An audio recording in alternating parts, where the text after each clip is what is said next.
My name is Danie Thomas, and I was born perfect. And then my dad dropped me on my head. Actually, recently I found out my dad's dropped me multiple times. I believe this is the source of all my problems. However, I take this falling as sort of a metaphor, and I'm trying to create a soft landing for all the craziness that happened and prepare myself for life after COVID. Once my dad dropped me on my head, that's when I started drinking. As you can see here, I have a mini Malibu bottle for all my mini problems. That's when I had to take matters into my own hands because I could no longer trust my parents or anyone to do anything right. I became a manager for my family. As you can see here, my outrage at the photographer for having their finger within the photo. And then once they fixed it, I seem a little bit more pleased. I'm just kidding. I love both my parents, and I actually wrote my college admissions essays on how I wouldn't be the person I am without them. As a child, and still today, I've always been encouraged. I'm the youngest sister. I have a sister that's 12 years older than me. She was kind of like my second mom, and I never had to have a babysitter or anything because she was always there watching me and supporting me and doing fun things with me. I also have a pretty large family, and most of my aunts and my mom's friends don't have daughters. So I was sort of like a pseudo daughter, and I always got to do the fun, girly stuff with them. And then I also went to a Montessori school from age 2 all the way to age 10. So if you don't know what the Montessori method is, it's sort of a learning method where you learn at your own pace. They let the child do what they're drawn to. And so I was always able to just hop around and do all the things that I thought were fun. And I think that's kind of persisted today into my likes. I stayed there until I was 10. So I was very established within the school system. And I think that also built my confidence. I always love trying new things. I think maybe I got that from the Montessori method, or maybe it was natural to me. I always participated in many different activities, and I still do today. My mom calls me Danie the Dabbler. I did swimming, I did dance, I did tennis. That didn't last very long. I did leadership in the form of ASB, which I really enjoyed. And I think that's kind of where I felt most at home, was interacting with people. And throughout all these activities, I learned responsibility, and I just knew I enjoyed myself doing so many different things.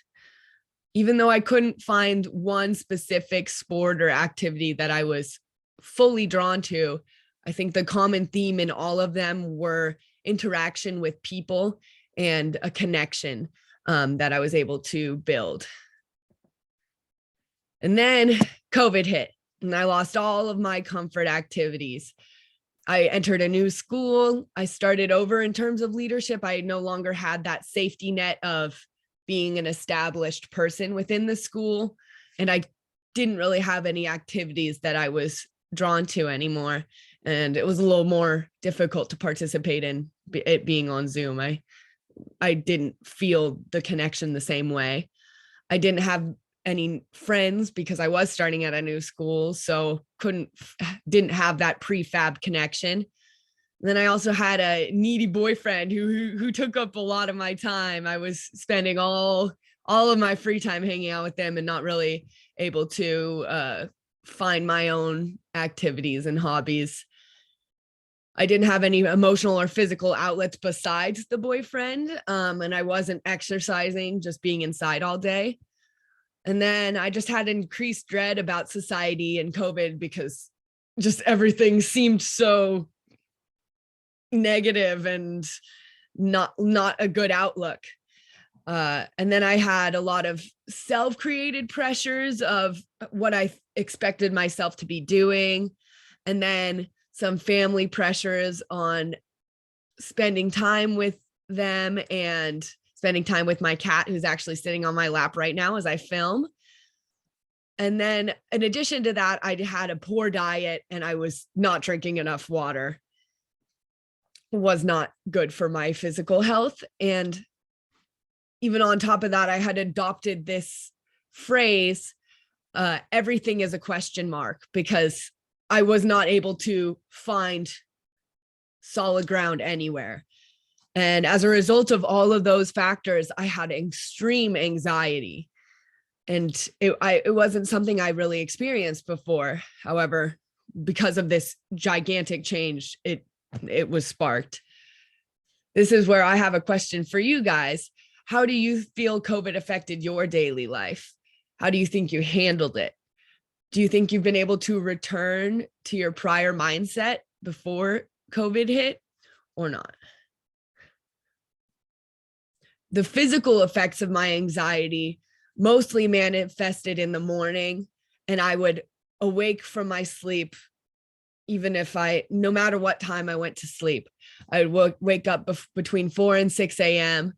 And as soon as my brain woke up, I would just be nauseous. And I would sit in bed for 5 to 10 minutes trying to swallow the nausea, calm myself down, but it wasn't able to work. I wasn't able to sleep. And so I would just think about what I had to do for the day, and that would trigger me. And I would have to go run to the restroom all of a sudden, and I would throw up whatever was in my stomach. And if there wasn't anything in my stomach, I would just dry heave and sit there for 20 minutes or until I had to go to school. And then as I was sitting there, I was thinking about how me throwing up would affect the rest of my day, which just put me onto a cycle again where I couldn't stop throwing up. I had no appetite because I knew I would throw up, and I was unable to keep anything down because I was throwing up. The anxiety wasn't constant, so it would come in waves, but it was very persistent when it came. It was triggered by stress and extreme pressures, like from my boyfriend to be certain places at certain times. Even if I wasn't physically well enough, I would still push myself to, because I thought that was what I wanted to do. And then when I was hanging out with him, we would eat junk food, and I wasn't really prioritizing my gut health is what I've learned to prioritize. My worst stretch was 7 days where I was unable to eat or drink anything and keep it down. Within that time, I had lost a lot of weight. And because of these constant bouts, I've lost 15 pounds within the last year unintentionally and not healthily. I'm trying to get back to a more healthy lifestyle. I was forced to make a change.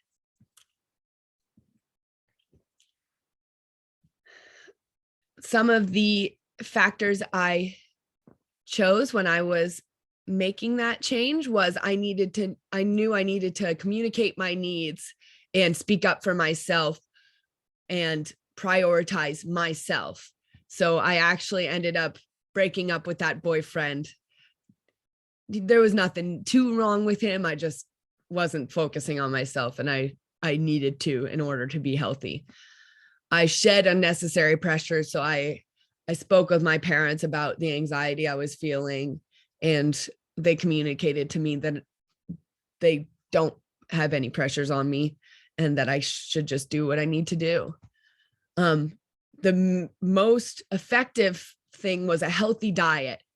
I began to eat healthier foods and less sugar. And most importantly, I hydrated.